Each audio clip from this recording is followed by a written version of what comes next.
The longest running study on happiness ever has been and is being conducted by Harvard University. They have found that the number one factor that determines your well-being, it's not income status, it's not even marital status, it's not having children or not. It keeps coming down to the quality of your relationships. At the end of the day, it's the number one thing that determines if you are happy and if you are healthy.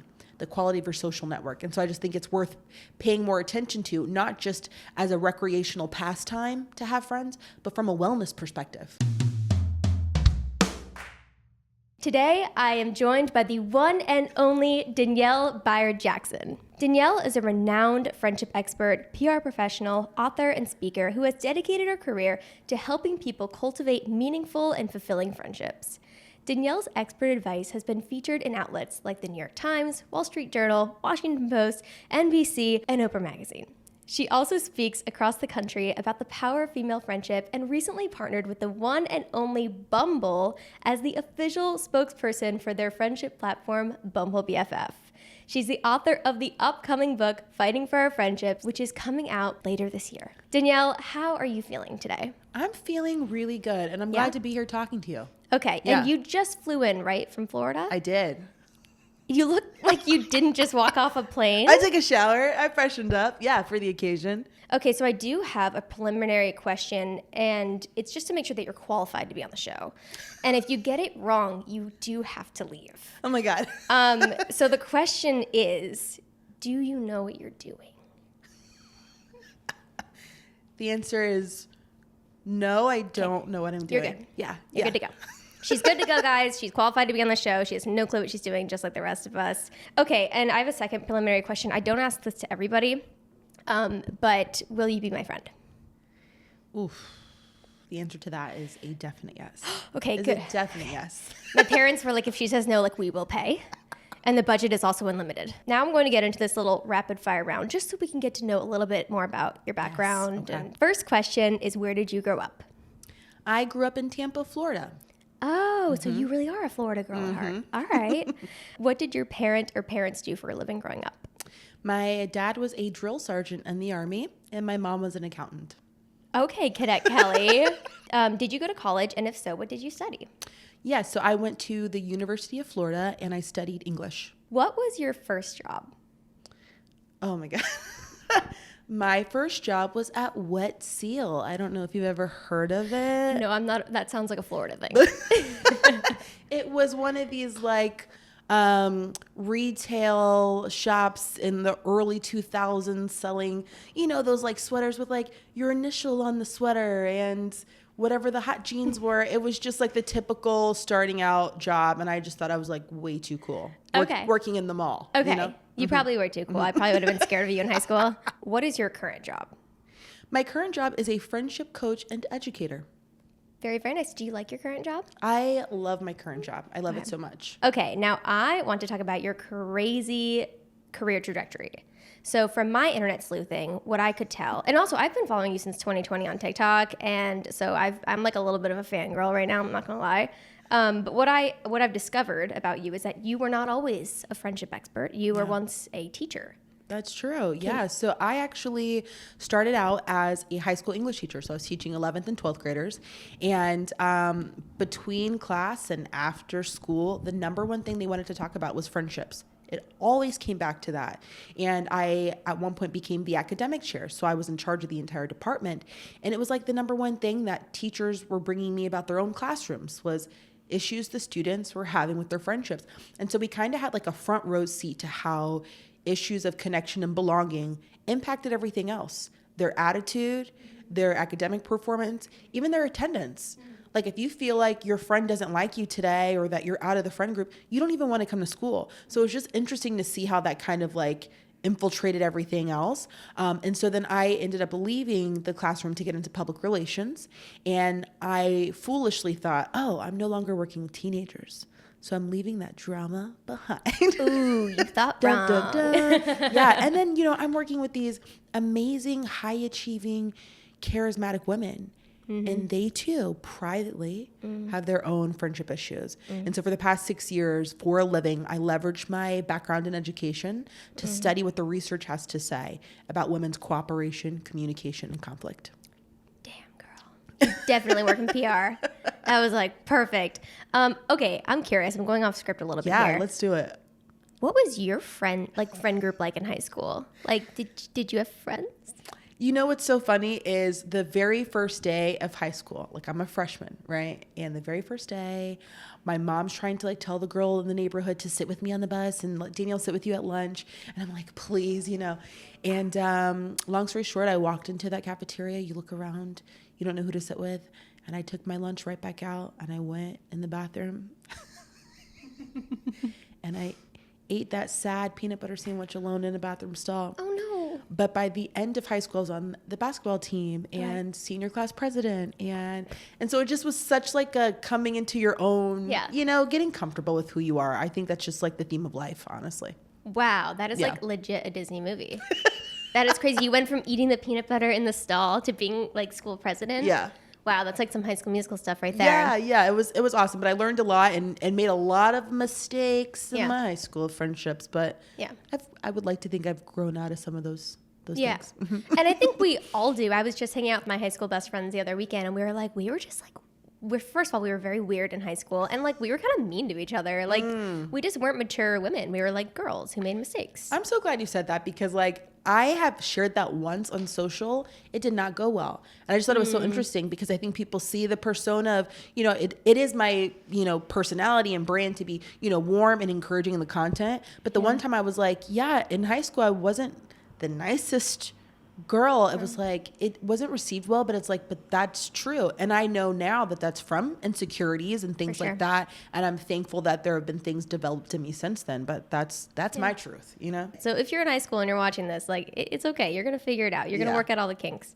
So walk me through, okay, so you went to college, you became a teacher, and you were teaching 11th and 12th grade students. What happened to make you just like completely switch? I think it's just kind of the state of education just in general. You know, I was like, oh, I might need a new job. Never heard that before. I might need a new job. I don't know if you've read any headlines ever. No, I thought teachers got paid really well and treated I was really like, well. I don't know if I want to leave this salary. It's pretty good. But after like teaching all year and then having to work as a waitress over the summer break to make ends meet, I was like, I need something different. So it's sad. I would like to think that I'm still a teacher through and through. That's why I say I'm a friendship coach and educator. I think that'll always be in my blood. But it taught me a lot about, you know, our dynamics and trying to relate to one another. And no matter what age you are, that does not change. We're all trying to figure out how to navigate friendships. Oh, absolutely. Yeah, at first I wondered when I learned about your teaching background, I was like, I wonder why she doesn't focus on high school students. But then I was like, wait. No. They go to school every day with the same people. You're going to make friends eventually. We need the help.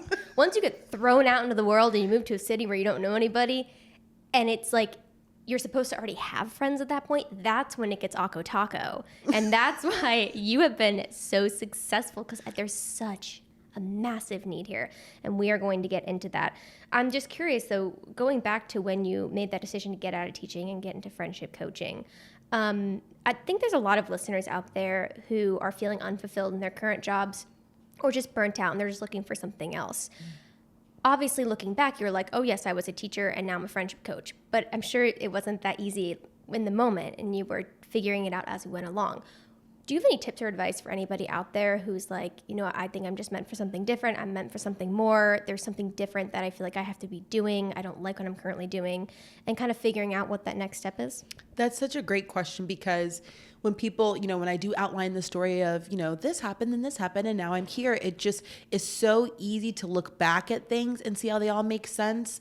But I didn't know during those pivot moments what was happening, you know, and I'm a person of faith, so I believe that things were orchestrated that way. But, you know, for anybody who's feeling discouraged because they don't understand how where they are right now is connected to where they're supposed to be, I felt like that so many times. You know, being a teacher, I thought I was going to be that person who worked 30 years as a teacher and retired. I loved it so much. So it was especially disruptive to realize I think I have to leave. And if I'm being totally honest, I was very sad because I thought, I am just a teacher. Yeah. I don't know how to do anything else. Mm-hmm. I mean, truly, I don't know how to do anything other than be here every day and do these lessons.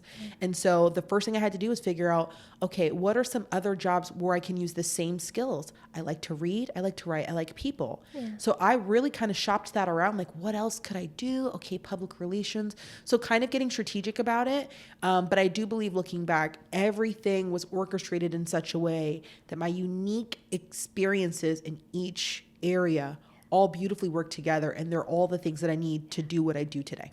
Yeah, isn't it funny how looking back you're like, I get why that all happened. Yeah.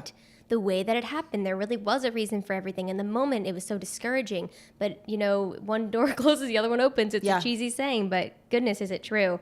I love that so much. And would you say that you're somebody who really listens to your gut, or was this like a very strategic thing for you? A little bit of both. A little bit of, you know, it gave me a sense of control to say, I'm going to sit down and think through how these skills transfer to another industry. So I think that made me feel like I have some control over what's going to happen. But a lot of it too was just the generosity of other people, connecting with other people. Somebody I met 6 months ago saying, oh, wait, I know someone that I can introduce you to. And so a lot of that too, I mean, it sounds kind of corny and woo-woo, but like connecting with other people, like you have to be in community. I mean, I got put onto so many resources and opportunities because people were like, wait, what do you need? I think I know someone. And being unafraid to make the need known, which can feel embarrassing. But people wouldn't have known how to help if I didn't say, yeah, I'm trying to figure out what to do next, or I'm looking for a PR gig. Do you know of anything? So I think making your need known and leaning into other people was such a key. Oh, absolutely. That's one of the biggest things. Is I've actually helped a lot of teachers get out of teaching, which is so unfortunate that we lose so many great people just because we don't support them in the ways that they deserve. Anyway, different tangent that I'm sure you could talk about. I help a lot of teachers, transition out, and a lot of people transition into different careers. And you low-key do have to humble yourself. You kind of do have to, be a beginner again and be an amateur again and say, I need help. I always tell people the first thing to do is just go to your network and just say, hey guys, like, I'm no longer happy being a teacher. I really love kids, or I really love educating. What else can I do? Because there really is so much more that you can do with the skills you get from teaching. And I think people do kind of get that, well, I'm just a teacher. And it's like, no. If you can wrangle a class of 30 9-year-olds, you can definitely run a meeting. 100%. Yeah, now I'm like, I can do anything. You can do literally anything. Yeah, and now you know that when you get out in the real world, no one knows what they're doing, and no one knows what's going on, and you just have to make it up as you go. Pretty much. All right, so I really want to get into this next question. I'm very, very curious what you think about this. So as somebody who's worked both BC and AC, as we're calling it, before COVID and after COVID, I entered the workforce when it was normal.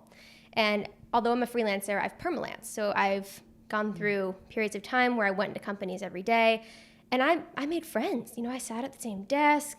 I had my work wife. I had my work besties. Like, we went out to lunch. We'd go to happy hour. Like, it was genuinely fun.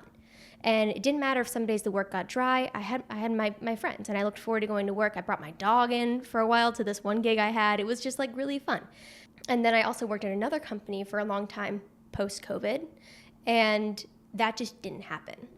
I didn't make those like natural friendships, and it was like the same type of company. So I'm curious, that's just anecdotal, but I'm curious if you how you think the work bestie, maybe like the fall of the work bestie, like, have they gone away? And is that something that we should consider when we are talking about remote work? Because those relationships, we're going to spend 1/3 of our lives at work. We spend most of our waking hours at work. And so if the people that you're talking to and interacting with, you don't have that kind of like friendly relationship with, because every meeting you have is over Zoom and you're talking about an agenda, and you don't really have those soft micro interactions where you go to lunch, where you get coffee, where you say good morning. I'm curious. I know that's a lot. I'm curious what you think the impact of that is having on our generation.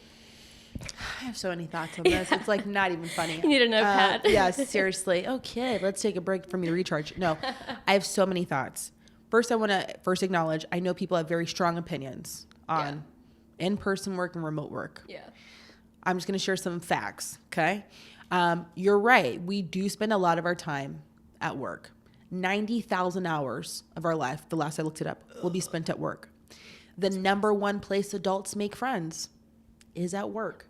And what's interesting is a lot of times we tend to romanticize the time that we were in school. It was so much easier to make friends. It was so much. Yeah. It's not necessarily that everyone was so great. Yeah. It's just that you clocked a lot of hours together, and proximity plays a very large role in becoming friends because you're there. And we're having the shared experience every day. And so we do tend to share and engage in self-disclosure and become battle buddies over a shared hatred of the teacher or the boss. Seriously. So those things kind of organically form, and you become my friend because of, I see you all the time. Yeah. And so, yes, you kind of lose that with remote work. Yeah. That's just what it is. And yes, you might have to do a little more heavy lifting to facilitate those opportunities for yourself now, because you do have the benefit of some kind of social backdrop or institution to help kind of, form that for you. Like you have that backdrop, and when it's gone, you have to manufacture that for yourself. That is just true. Yeah. And I know some people are like, oh, I want to keep my work and personal separate. And I totally get that. And I totally see how in some spaces you have to be kind of discerning about what you want to do. Sure. But again, if you're being practical, you might say, I spend a lot of my time at work. There are people here who aren't that bad, and I'm open to forming friendships with them. Now, I do want to emphasize this because I know a lot of times when we talk about friendships, we're talking like bestie or nothing. And there's some stuff in between. It's a there spectrum. are options. It's totally a spectrum. Yeah. And there's something known as Dunbar's number. And the idea is that our brains only have the cognitive capacity to maintain 150 social connections. Whoa. Now, if you think of it in terms of like one big circle representing 150, and then smaller concentric circles inside of that, the number gets smaller and smaller, but the degree of closeness increases, right? And so you only have the capacity cognitively to handle 3 to 5 ultra close relationships. And then I think the ring outside of that is like 10 to 15, 50, so on and so on. Okay. I say that to say you need all of those rings. I need my besties who I know intimately, but I also get benefit from the people on the fringes, which some people refer to as fringe friends, and sociologists refer to as weak ties. Okay. But there's value in knowing Dan from accounting who you bump into in the elevator. Yeah. He might not be my bestie, but he always has something funny to say. Yeah. Or he's connecting me with tips that I need to know to like advance my career. But we get benefits from fringe friends. Mm-hmm. And yes, we have fewer of those social interactions when we're at home for work. Yeah. So I'll just say it like that. Yeah. Yeah. And it's networking too at the same time. I feel like back in the day, you'd be like, I'm kind of looking for a new job. And they'd be like, oh, well, my cousin actually does this thing. And those micro interactions, those weak ties, they're no longer formed at all when you're not in person. And I think you're right. People have feelings about it. Obviously, people love working from home. You get to get your cake and eat it too. But we do need to talk about the social cons of working from home. So that was really interesting. Dunbar, that was fascinating. I really love that. So what are your recommendations then for people who are working from home? Is it because I'm a freelancer, so I've worked from home a lot, even before COVID. And I have always had to prioritize going out and hanging out with friends, going out and being social, because if I don't, I get weird. It's true. Like what does that look like? What does getting weird look like? You just get like weird, especially with social media. Like you just get out of touch, I guess. And especially as a content creator, I'm always trying to like talk to people face to face as much as possible because we spend so much, a lot of us spend way more time on a screen talking to people than actually face to face talking to people, which is pretty freaky. And that's got to have an impact on our psychology. Yeah. It has to. We're not going to know for decades to come, but then we're going to be like, we messed up our brains. So I was listening to, I don't know, you on an interview or something, and you were talking about that fascinating Harvard study that's been going on for, almost 100 years now?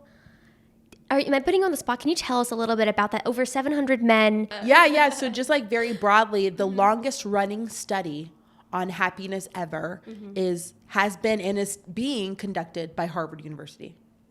They have found that the number one factor that determines your well-being and overall life satisfaction is the quality of your relationships. And I know you center on work. Work is important, and having money gives you access to things. It's all important, and it adds purpose to your life, which is also important. but it's not income status. It's not even marital status. It's not having children or not that makes you happy. It keeps coming down to the quality of your relationships. And so I just think it's interesting because it's kind of at the heart of everything. And, even when I got into like friendship coaching and friendship education, people still to this day kind of scoff, like, oh, and recently I was at a dinner and a girl was like, oh, a friendship coach?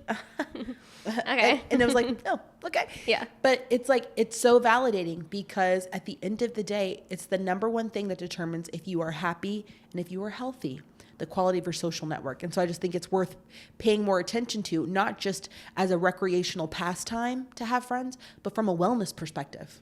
Absolutely. Yeah. I want you to break apart that word quality. Yeah. What does quality look like, and how can we have more quality friendships? That's a great question. A lot of people will define it a lot of ways, but I would say, does this connection add value to your life? Do you feel good pouring into it? Does it pour into you? Do you feel like you're performing here, or do you feel you can relax into some semblance of authenticity? I mean, I think those things determine if this connection is solid. Do I feel comfortable or safe sharing things about myself, taking risk, making mistakes? Do I feel loved here? Do I feel seen here? And again, there are some relationships where we'll be very intimate and some where we're not that close and deep, but I love seeing you. I love seeing you once a week for the time we do talk. It boosts my mood. That's really important. So I think it's important because I know a lot of people who are very busy and who have a lot of followers and connections, but are not satisfied. Okay. And that matters. Got it. And what about people who say, well, I'm just introverted, so I don't like to go out a lot, or I don't like to talk to people a lot. What do you think about those people? Do you think that the quality of their relationships is as important to extroverts, or what's your feeling on extroverts versus introverts, I guess? That's a great question because a lot of times when I talk about, oh, you need friends, you need different kind of friends, there's often, there are introverts who are like, no, this doesn't apply to me. And I think there's a difference in how much social interaction you like to thrive and quality of relationships, because I don't care if you go out less than an extrovert, the relationships you do have in your life, the connections with other people, are they quality relationships? Meaning this adds value. I feel satisfied. I think there's even something, and I don't want to get it wrong, but I think there's even something that says one of the indicators of whether or not you will live till 80 is whether or not you have someone you can call at 2 a.m. to tell your troubles to, which sounds very specific, but they use that as kind of like a metric of your longevity. Yeah. And the idea is ultimately, if you have that, it probably signals other things. You're probably plugged in, you have social support, you have a space where you can share, which is the number one factor that prevents depression, is having someone to talk to. Wow. So it really encapsulates a lot of other things to have that. Wow. So whether you're an extrovert and you like high degrees of social interaction, or an introvert and you really kind of appreciate your own company, you still need other people. Wow. And the relationships you have need to be quality relationships. You can't skirt around that. Okay, so I heard you mention one time, tell me if I'm getting it right. They asked a group of men if you were in a pinch and you needed a few bucks, who could you call to ask for money? Who would give it to you? Who would you trust with that kind of like task? And some of the men named friends who had passed away and they hadn't even known it. Is that true? Yeah, so there was this, study they did, and that was one of the questions, and they asked them to list the names of those they feel comfortable asking for money. And some of the men listed names of people who died. And it's like funny, but deeply sad. Deeply sad. And tell me why that is. So we were just discussing, like, women tend to think, always complain about, I always text her first, she never texts me first, the relationship's very one-sided, and yet men are out here naming friends who were literally dead. They are not texting them first at all. So why is there that difference between men and women? So I love talking about friendship at the intersection of gender, because we do operate differently when we congregate in certain groups and societal expectations and things like that. So I say that to say, for men, they are notorious for having more superficial friendships. Now, this does not mean they don't have the capacity for more. We're not talking about capacity or ability. but a tendency to have more superficial friendships, while women have deeper friendships. And in terms of our degrees of self-disclosure and intimacy looks very different on average for the average man and the average woman. And so it's interesting because men will be like, oh, you know, we're just so chill. Like, we don't get caught up in all that. And it's true, but it's also because you're not as close to begin with. Yeah. Women are more integrated. In fact, there's research that shows that, you know, women integrate their female friends into their life to the degree of a sibling. Men integrate their friends into their lives to the degree of a cousin. So that's, I mean, why it's painful when there's friendship breakups. I mean, it's deep. And so that's why we're especially, you know, rattled by, you know, I don't know if she's getting closer to somebody else. And, you know, on the surface, one could dismiss it as that's really petty. Yeah. But the research shows that women really value mutual prioritization. So if I feel like you're my number one girl, I like knowing that you also think I'm your number. It's just what we do. And it's also why we have very intimate, very strong bonds. So I was just hanging out with my two girlfriends from high school, and we were talking about how when we ever get together, it's like this therapy session. Yeah. And like we do laugh and stuff, but I just feel like when guys get together, they don't talk as intensely as women do. Why do you think that, in general? Yeah. Why do you think that is in general? Okay, this is so fascinating to me. Okay, so I think it's because men really value portraying an image of strength and self-sufficiency and autonomy, right? And so does it threaten my image of autonomy to tell you I'm struggling in these areas and I need your help with these things? It kind of like detracts from my era of I got it, I'm strong, I'm a conqueror, is my thought, right? But for women, we do not really have those airs about us. We're like, oh my God, I'm struggling. Like, what are your thoughts? And it's like, girl, I got you. Yeah. Like, we lean into that kind of relationship. We need support and we bond over that. And so I think that might account for why the conversations themselves look different. And I think that, again, there are a lot of, I don't know that that's necessarily biological. I think there's a lot of cultural pressures that make it that way too. Like, it's safe and normal for women to talk, but would a man be teased by another man if he was saying, hey, I want to talk about, you know, my fears, you know? So I think that plays a role as well. But yeah, there are some notable differences. And I wonder if that's a nurture versus nature thing. I wonder if women are raised, because I know women are raised as little girls, keep a diary, talk about your feelings, it's okay to cry. And boys, it's generally, again, the opposite. You know, you can't just like keep a diary as a little kid. Everybody's gonna be like, as a little boy at least. So women are conditioned from an early age to express their emotions, and that's okay. And boys are not. So do you think that that's something just inherently like in our DNA, or it's just something that's societal and culturally learned? I don't know. It might be a little bit of both. I just know it's just interesting, you know, and I have a 5-year-old son. And so knowing these things, I try to be conscious about, you know, tell me how you feel, or giving him even the language to describe, you know, so even saying, baby, are you frustrated? Yeah. Are you disappointed? You know, so even equipping him from a young age, what's going on, and it's totally okay to tell me how you feel. But it's interesting, and it makes me, you know, sad because there are consequences of that. We're seeing, you know, they're saying are having a mental health crisis because, you know, if you are going through something, who do you go to? And there's even data, you know, from 2021 that finds that in terms of American respondents, that women, when they're in emotional distress, they go to their partner and their friends, but men go to their parents and their partner. So even that creates a dynamic where a lot of women feel like they're doing a lot of emotional labor because my husband, my boyfriend, my brother, my dad, he doesn't have people to go to. Yeah. So he comes to me. So women often are burdened with, you know, I've got to deal with my husband's stuff and invite him places and help him through. And so, you know, it's just a lot of ripple effects from us not leaning into friendship in the same way. It's so funny. So like in my family, I have 4 brothers and a sister. And so therefore I have 4 sister-in-laws. So lots of women and men. And we have these retreats every year where we take all the women and we all go do a weekend and all the guys go do a weekend. It's usually like in a cabin. The girls, we spend weekend like cooking and talking about our feelings and like drinking wine. And the guys, you're like, what'd you do all weekend? And they're like, we went rafting down a river. Like, it's just completely different, but yet both of our cups are getting filled. Like, I genuinely think the guys are still having fun, and I'm sure that they do have some deep conversations here and there. They're just not, like, that's not something that they get really excited about, and I find that me and my sister and my sister-in-law and my mom, we get excited. We're like, we're going to go, like, chit-chat for the weekend, and the guys are like, we're going to golf, you know? So it's just so funny seeing that difference, and again, it's just general. Not every guy or girl is going to be like that. So if, maybe a wife or a girlfriend is watching and she sees her spouse or partner struggling, or maybe there's a guy watching and he's really struggling, what is some advice you think that is like actually practical and appropriate for men who are just looking to make more friends? Maybe they just moved to a new city and they're working this job and like they have some people at work they might know, but like how can they take that next step to actually make some friends? Yeah. Okay. I love that question.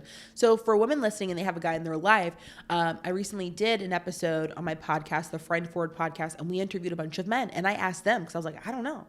And a lot of them were telling me some interesting things. And they said for the women in their life, don't ever shame them for sharing their feelings, even if it's a joke. Yeah. But that's what we want.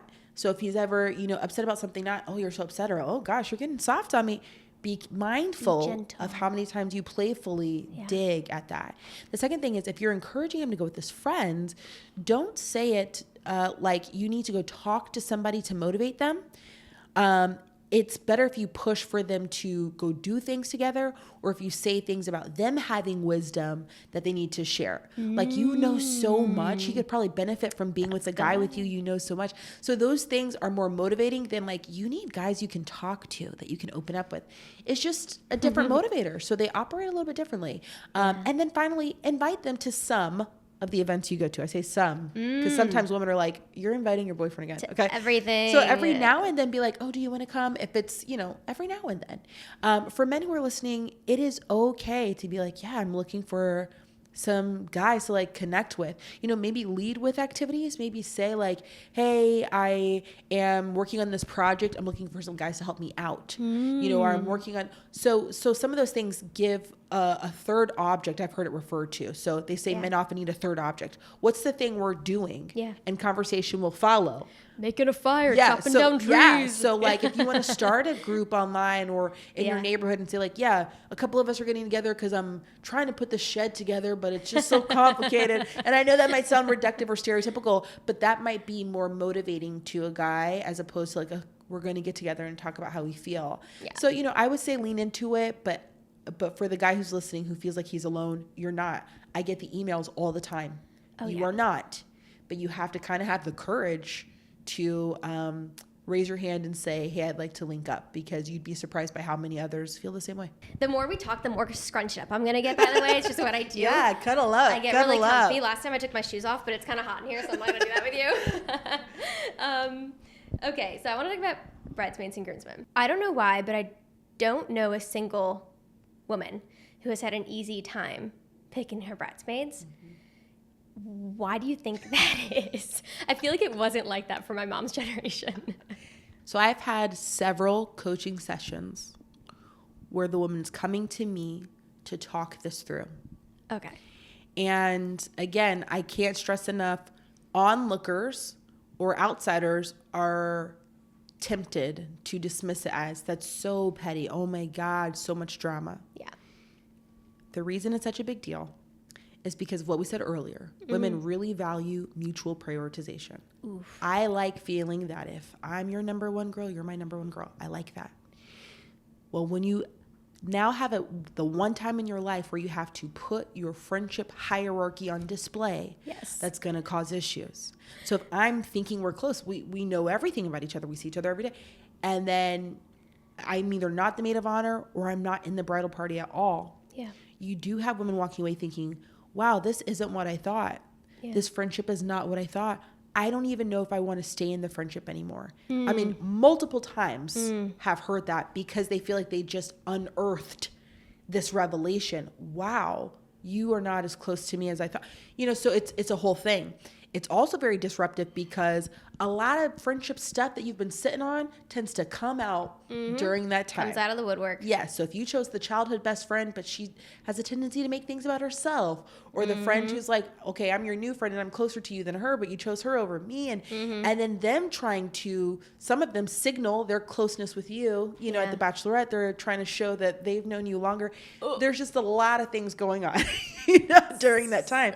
And I want to, you also mentioned women on the other end, because some women don't have an issue figuring out who they're going to pick. Some women do not have bridesmaids as options at all. Yeah. So I've worked with women who are like, I don't have anybody. I've actually worked, this sounds super specific, multiple times have talked to women who are pretending they want a small wedding, but it's really because they don't have anyone to be a bridesmaid. I mean, multiple times. Wow. So on the other end, feeling a pressure to showcase who your people are and realizing, oh my gosh, I don't have 4 super close girls in my life. So I'm actually relieved for the growing trend of people who are like, you know what? We're not even having a bridal party. We're not doing We're it. just going to do it our way. So I'm kind of relieved for that because it can be Yeah. it can be an issue. Oh, there's so much to unpack there. You know, for me, I'm very, very honored when somebody asks me to be a bridesmaid. I love weddings. I cry at every single wedding I go to. I just love how it's like all about love and partying and just like good vibes. I love being a bridesmaid. I love supporting my friends. I've always been a very loyal and supportive friend. On the flip side, if you don't ask me, I'm good with that too. Like I really am just good either way, but I do understand how people can take it so personally, especially when, again, that mutual thing that you're talking about where I thought we were better friends than we actually are. But I think something else is that it's kind of like the MySpace top 8. Like it's like, this is the time when you officially make the roster, and it's like you either make it or you don't. And it's very much like a clear, like you'll see those girls who have like 13 bridesmaids and you're like, oh my gosh, she had so many friends. But really she was just in a sorority and she graduated last year. So like that's another thing that's really interesting, is that I wonder if it's more complicated now because people are generally getting married later. So like millennials and Gen Z, the age we're getting married at in general is older. So if I got married like the first year out of college, you know, it's kind of easy. You pick your college friends. But if you're a few years out from there and you start to drift away from college friends a little bit, that's when it starts to get a little sticky and you got these new work friends and you're kind of in this in-between space. But yeah, it's a very, very stressful thing for a lot of people. And I have had a few friends just forego the bridesmaids thing and the groomsmen thing. And they're like, you know what? I have a sister I don't get along with, or I have an aunt that wants to do this, or I have a childhood friend who will get hurt if they're not my maid of honor. So I'm just going to avoid it. Oh. Yeah. People are trying to find ways to work it to fit where they are. And I get all that. For the person who's like feeling overwhelmed right now, like, I got to go get a bunch of friends. So what do I do? I like to like calm us down and make it very tactical like this. If you're listening and you're thinking, I feel like I need to get more people in my life, but I have no idea how I'd even start doing that. Yeah. There are 3 types of loneliness: intimate, relational, and collective. Intimate loneliness means you lack being intimately known. For a lot of people, that is satisfied by a best friend or a partner. Then there's relational loneliness, meaning like I need some relationships where I know them, they know me. Yeah. And then there's collective loneliness, which means a lack of feeling like you're a part of something greater than yourself.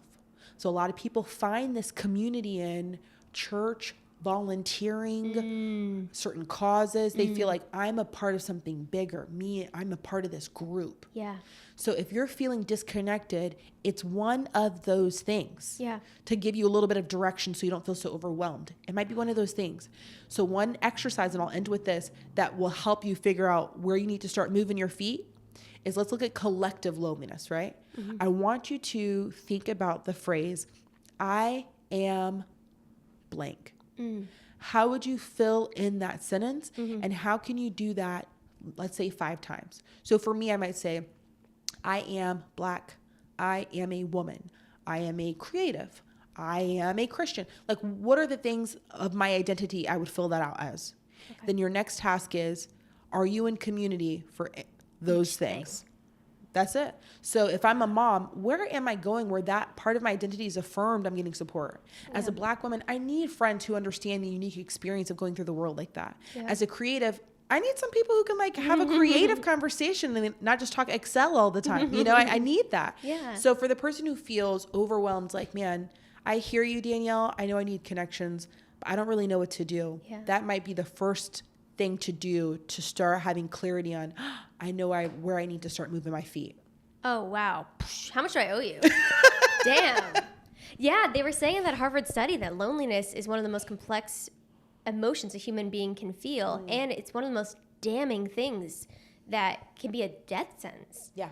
It's crazy. These lonely participants in the study would just die earlier if they didn't have somebody like supporting them and keeping them going and didn't have that bucket. So at the end of every episode, we are going to co-author advice. Okay. Yes. And so I hand selected a submission that I thought you would be the literal expert for. Hi, Erin. I'm hoping you can help me with the dilemma I'm facing in one of my friendships. My friend, let's call her Sophie, and I have been close since we were in high school, now in our mid-20s.